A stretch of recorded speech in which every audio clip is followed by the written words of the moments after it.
All right. Well, the players have been waiting on us for just a minute, so let's not hold them up any longer. Let's go ahead and let them start whenever they're ready, and when they do, we'll cut down to the feature match area.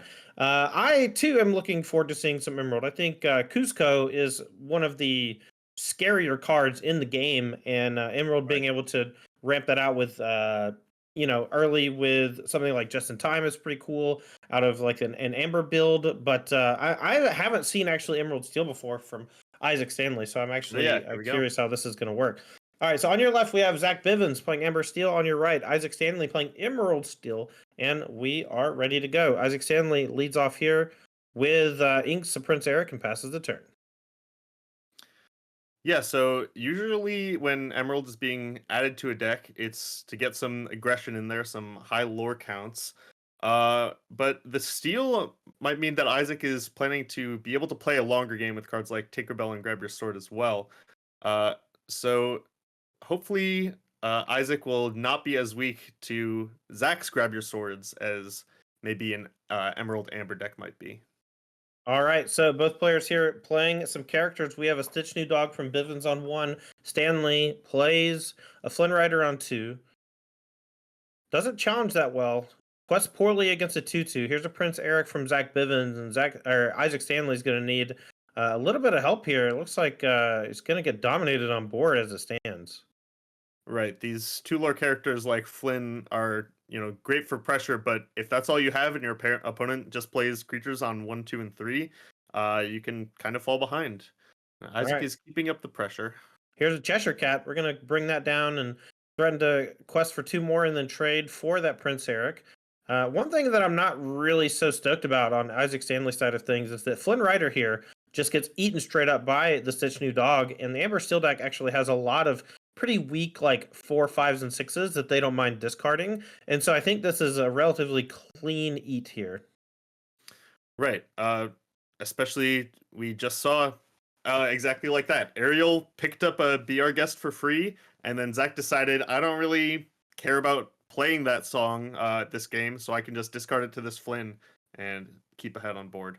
Yeah, and Ariel, while it did find the Be Our Guest as fodder to discard, it also threatens to sing one of those powerful 5-drop songs next turn, either Grab Your Sword or A Whole New World. We'll see if Bivens wants to deploy those. Here's a Beast Mirror from Isaac Stanley, something that's great against control, not that great against an opposing aggressive deck. We're going to play a Prince Eric as well, and we're going to send it back Bivens' way. Right. The when your opponent has been adding to the board every turn, You uh, have the Aerial Singer. Ooh, looks like we were able to follow it up with Stitch Rockstar as well. So looks like we're back in business, and we're going to go back Isaac Stanley's way. Let's see if he has anything that can challenge the Stitch Rockstar here. yeah, I see. It looks like Isaac's hand is just a Grab Your Sword and a Cusco, neither of which is very effective against what Zach has going on. Cusco is a great card when you're ahead on the game and can make a race. Oh, there's a Mother's Knows Best actually. Yeah, and that's going to bounce both of the Stitches back to hand, the New Dog and the Rockstar. We did get the quest for it, which is nice. All right, Prince Eric is exerted. It's going to allow for a damage to come down onto it for 2. And then we're going to heal it with Rapunzel and draw a card. Do we want to ink anything? Right, and the Mother's Knows Best. It was some good tempo for Isaac getting that card off the battlefield, but the fact that the Stitch was shifted, a lot of the times in Zach's position, you're almost happy about that because if you need to, you can just ink that Stitch New Dog, and it's kind of done its work. But we're gonna ink a Cinderella instead and play out that Stitch, getting ready for a shift next turn. All right, we're going to go back Isaac Stanley's way. It's interesting to see the elements of steel and emerald together, specifically the like defensive nature of steel you see with Prince Eric, as well as things like Grab Your Sword. They don't work that well with characters that don't challenge very often. Cusco, things like that seem a little bit counterintuitive. They are each powerful on their own and they handle things by themselves, but together they don't seem like they're really adding too much for each other. Right, and Isaac here, running out of ink resources, just inked and played his last 2 cards. He does have that Beast Mirror, but he's low enough on ink that it's going to take a lot of his turns to draw cards off this Beast Mirror. It might not be enough to get him back into this. All right, we're as far as gonna cards go. shift the Stitch Rockstar, and we're gonna quest for 5. Bivens should be up to 10 here. Stanley gonna quest for 3 with the Cusco, but losing the race and doesn't have a way to challenge the 2 characters that are in play just yet. We're gonna empty our hand with Captain Hook, and then we're gonna draw a card with Beast Mirror. Maybe try to keep up on resources here. And if we see a card that costs more than 2 in Isaac's hand right now, you get put in this kind of difficult position. You want to play as many cards as possible, but there's also some pressure to ink cards proactively so you can keep the Beast Mirror going. And Isaac decides to hold that Hans and try to play it next turn rather than inking it right away.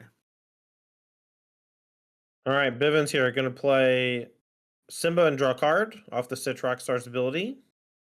We'll see what else he wants to do. Could sing a whole new either a whole new world or grab your sword with the Stitch Rockstar, and that would clear up the Captain Hook. Right. Zach has, plenty of options here, almost a full hand. And another option, if he's very scared of that Cusco, a nice play can be to challenge a Cusco without killing it, and then play a grab your sword just to take it off the battlefield without losing any of your characters. Now that would use up most of Zach's turn, but he would be just so far ahead on board. Looks like his hand is currently 4 songs. It looks like 3 copies of Grab Wow. Your Sword and 1 copy of A Whole New World. So can't ink anything, can only sing with Stitch Rockstar. I don't mind actually singing A Whole New World here, just to, I don't know. I guess just questing for 5 is better. With a Simba Bodyguard, it's going to be really difficult for Stanley to get out of this. So Right, and like I said, we know Isaac's hand was that Hans. There's not a whole lot he can do. He kind of needs to be able to do multiple things this turn to get himself back in, and being restricted on both ink and cards is going to make that hard, and Isaac will scoop it up. Game 1 goes to Zach Bivens. yeah, apologies for the inconvenience, chat. We're just getting started here for the event, and it's not the greatest start, but hopefully the kinks work themselves out, and we'll be much smoother down the line. We did something very similar 2 weeks ago. We didn't really have too many problems then, but that's technology for you. Sometimes all you gotta do is turn it off, turn it back on, and it works just fine. Sometimes you just gotta put a big old fan blown into it so it cools it down. As these players are shuffling up here for game number 2, I'd like to remind you that this is Disney's Lorcana. Normally, we stream Magic the Gathering on this channel. That's our primary game, but we are doing a ton of Disney's Lorcana tournaments and content coming up. So make sure to follow the Apex Gaming channel.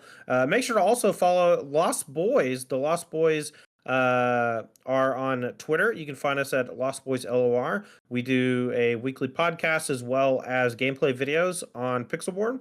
We'll also be doing commentary for a lot of the Apex Lorcana events coming up, including our invitational next week, sponsored by TCGplayer.com. All right, our players are getting ready here. It looks like Isaac threw back all 7 cards and drew a fresh grip, and Zach maybe considering throwing back just those 2. One thing that I do like talking about a bit in Lorcana is mulligans. And the mulligans in Magic, when they introduced the London Mulligan, it essentially changed the entirety of how the game functioned, where decks could dig super deep over the course of multiple mulligans looking for various combo pieces, 1-card engines, things like that. And in Lorcana, we have a few things that we can mulligan towards similarly, but we don't have so many that you're going to mulligan all 7 cards aggressively, like every single time. So it's actually pretty interesting to me to see Stanley mulligan 7 cards. Like, what are you looking for? I'm very curious. Right. It just tells me that he really prioritizes getting on the board with maybe a 1-drop and a 2-drop. And maybe not seeing any of those, just decided none of these cards are better than getting that good start. So I'm just going to maximize my odds to get on the table early. He is able to find a Flynn for turn 2. Yeah, Flynn Rider is a card that we see a lot out of Emerald decks because it's a 2-cost card that quests for 2, and it has a punish for your opponent challenging it. And so, it's a relatively aggressive character, but the big problem is that it doesn't rumble in combat very well. And so, if your opponent plays Stitch New Dog or one of the similar goons, Captain Hook Forceful Duelist, all these cards can challenge it. And sure, you discard a card, but you maintain your character on the board because Right. one strength from the Flynn doesn't actually trade for anything. Right. And playing Emerald Steel, these steel cards like Grab Your Sword and Tinkerbell are great at, keeping yourself on the board, keeping that tempo up. But Flynn kind of runs counter to that, like you're saying. Uh, Isaac is going to get 2 lore here, maybe get a card out of Zach's hand, but is going to fall behind on board as soon as that Flynn gets challenged. All right, so Smash takes care of Stitch New Dog, and that's going to prevent the big shift from Rockstar in a few turns. Bivens here are going to be thumbing through a hand that looks like it has some powerful 3 drops. We have Tinkerbell, Tiny Tactician, as well as Aerial Spectacular Singer. We'll see which one Bivens wants to deploy, if any. Gonna ink a Cinderella. Cinderella's not one that we see too often, but it is just a decent sized body. Prince Eric, though, going to go challenge in the Flynn, and we're going to discard the Aerial. Right. And if you're in Isaac's seat here, you see the Tinkerbell getting played and the Aerial getting discarded. You have to be terrified of Tinkerbell Giant Fairy at Yeah, this point. exactly. Yeah, Giant Fairy is the aggro killer, and this Emerald deck leans aggressive. And it seems like Stanley is playing a ton of the steel cards that are also aggressive. And so that just means that Tinkerbell Giant Fairy is going to be backbreaking if it ever gets a shift and challenge in the same turn. Right. We see, just like we said, Isaac, terrified of that giant fairy, is just going to spend this turn returning Tinkerbell to hand and unable to develop anything on his side of the board. Yeah, Mother Knows Best going to bounce it back to hand, but it's just minus a card to get a foothold back into the battlefield, but it's not really doing much of anything. Those bounce effects are really great at stifling your opponent's ability to interact with you, but they're not great as removal spells. Yeah, if you're slowing down their ability to interact, but you don't have anything to interact with, you're not accomplishing a whole lot, maybe. Evan's going to quest for 1 up to 2. We're going to go back Stanley's way. Taking a look at a hand, see if there's a Cusco or something similar to deploy here. Looks like we have a Smash. Could just use that to take care of the Stitch New Dog to keep Rockstar from coming down next turn. We know that Bivens has a Tinkerbell Giant Fairy in hand, and if I'm not mistaken, a Whole New World. And with Stanley Right. having just a Gripful, it's possible Bivens just goes, shift out my Tinkerbell and then sing the Whole New World. Weird spot from Bivens. And it looks like we just cast a whole new world of our own. I can't imagine that that's a winning play from this spot when you're this far behind on board. And Bivens going to capitalize greatly, going to Aerial Singer into a Lilo. And now, with a board full of characters, Stanley's going to need some sweepers here. But his deck does have plenty with Grab Your Sword and Tinkerbell Giant Fairy. Right. These Lilos are super threatening, but one of the easiest colors for dealing with that in steel. And I imagine we would see that come down pretty fast if Isaac does have it. Looks like we saw a couple copies of Grab Your Sword in Isaac's hand. Yeah, this first one's going to be pretty powerful. It's going to take care of 1, 2, 3, 4 characters on its own. And then that is going to leave just Aerial Singer and the Tinkerbell Tiny Tactician in play. But thanks to that Whole New World, Zach still has plenty of gas. I mean, he did just spit out his hand, and a lot of it got cleaned up. So I think that this is one way that Stanley can get back into the game. We'll see if he's got even more next turn. And we know that he has another Grab Your Sword in hand, but Right. Looks like we're just going to see Tinkerbell Giant Fairy, and this is super threatening to Isaac. The steel deck doesn't have a lot of clean answers to this. Even if he had a Mother Knows Best, even he wouldn't be able to develop much to his own side of the board. So Zach's board just, keeping ahead of Isaac, not really giving him opportunities. all right, let's see what Stanley wants to do here. It's fighting multiple Tinkerbells and an Aerial Singer.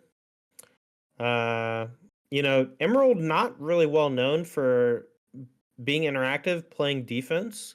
Steel does though, and so Okay. we'll see if Stanley has something here.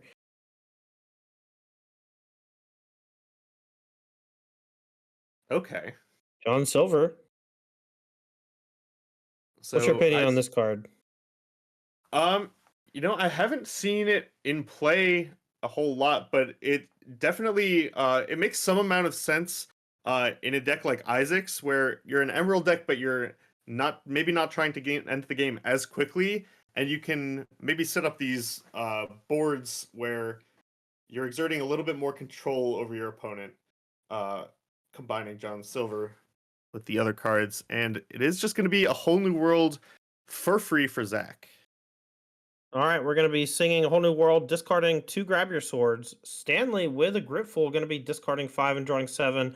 Bivens going to be discarding 2 and drawing 7 with access to all of his ink thanks to singing it. And now the tides have turned. Bivens with a Gripful and the ability to keep playing stuff. We'll see what he goes for.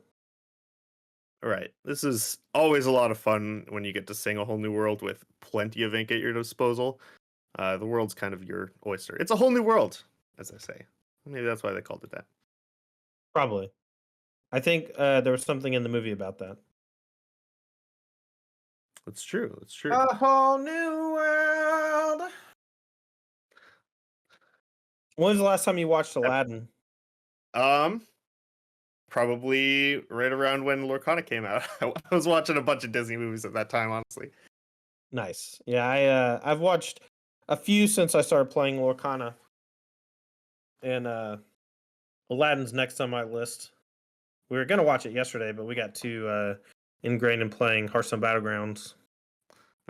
It's interesting that we see Stitch Carefree Surfer here from Zach.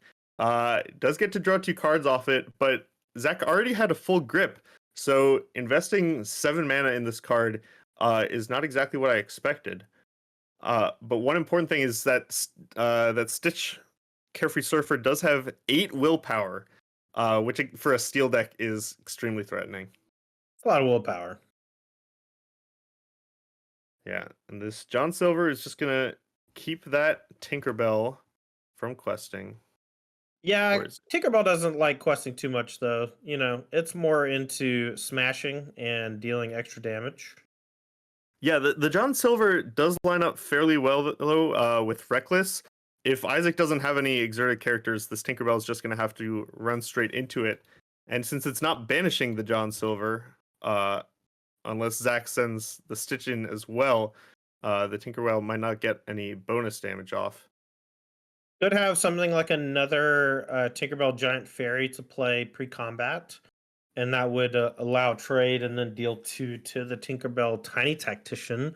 But Bivens, has a Gripful, right? It really just Right. depends how best you want to sequence here to punish the onboard from Stanley, but you also have to think about how are the next few turns going to play out. We're only slightly ahead on ink, and right now that John Silver is being relatively annoying, so I think getting that off the table is priority number 1. Right. Tinkerbell lines up well here. Zach doesn't have a whole new world, but that would clean things up.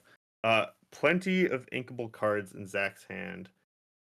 Looks like he's lining up a couple to play at once. All right. Here's Big Tank Giant Fairy going to deal 1, 2, both opposing characters. And then this Tinkerbell is forced to attack. My guess is going to shove in on the John Silver. And then we're going to put the opposing Tinkerbell Tiny Tactician down to 1. It's Reckless, right? It has to attack. Am I mistaken Right. here? We should get a judge in there. Yeah, let's try to pause the match, Taryn. This is a pretty big deal. Now, we're going to catch that, of course, but another option Zach did have, if he prioritized this second Giant Fairy, challenging John Silver would leave the other Giant Fairy on the battlefield. But there we go. We're going to challenge, get the damage on the other Tinkerbell. All right, so good thing we caught that. Reckless is a strange ability. It's a forced action, but if your opponent doesn't have anything to challenge, it doesn't always have to be forced, right? It's a very strange little thing. We're going to go Luton with Stanley and draw a discard. Pretty good after your opponent just cast a whole new world, so we can discard one of our useless things and dig for one of our more powerful things. Right, and it kind of looks like to me like most of Isaac's hand are just characters, and just playing out characters onto this board with an active giant fairy, and your opponent already being ahead on both lore and characters. Uh, Not really the kind of thing that's going to dig you back in unless you can really flood the board. Well, here it comes, two Prince Erics and a Hans. So this is going to be a nice defensive deployment from Stanley. We know that Bivens has that Tinkerbell Giant Fairy in play, which can do some squashing. We'll see if he has anything to pair with it, like another Grab Your Sword or another Tinkerbell Giant Fairy to really do some serious damage. Right. Still, with this full hand after that whole new world, Zach has plenty of options to think over. We see another Carefree Surfer, another Giant Fairy. Uh, Sequencing is going to be important here. Well, another Giant Fairy here is going to kill the Tactician straight up. It's going to allow the Giant Fairy that's in play to not challenge anymore, but it doesn't really have to, right? Like that's maybe the tough spot. Do we want to attack first to do 2 extra damage to Prince Eric so that the tiny tactician being exerted here is extra damage? No, we're just We're going to just going quest to for a put on bunch. the pressure. I like it. Yeah, so here comes this giant fairy, and one of the important things here, that tiny tactician was leaving the battlefields almost no matter what this turn, but the fact that it has means Isaac isn't threatening a giant fairy of his own. Right. And That's a big deal as well. All right, looks like see we're going to play Simba. Simba. I wonder if we're playing it as a bodyguard or not. It looks like we're playing it ready. Interesting. Right, that's got to be a conscious decision from Zach. Definitely interesting. The Isaac's attacks did line up, pretty well against it. One of those Erics was just going to trade. And now Isaac has the option of trading off 2 Erics for just one of Zach's characters. Looks like that's what we're going to do. Both of them go at the Stitch Carefree Surfer, and it's going to go down. Isaac can still, respond fairly well with maybe a Grab Your Sword, but would still be behind on board. Isaac has just, not actually been able to develop pressure this game. Zach has just been on the front foot from turn 1. All right, looks like we have a Judge Rules question, so we're just going to get just a second here as we get that sorted out.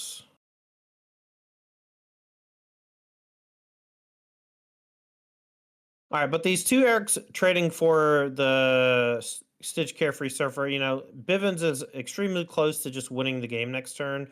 And I don't know that he actually has a sequence of cards that can actually get him out of it. Curve, just because you're unable to Sure. leverage all of those extra resources.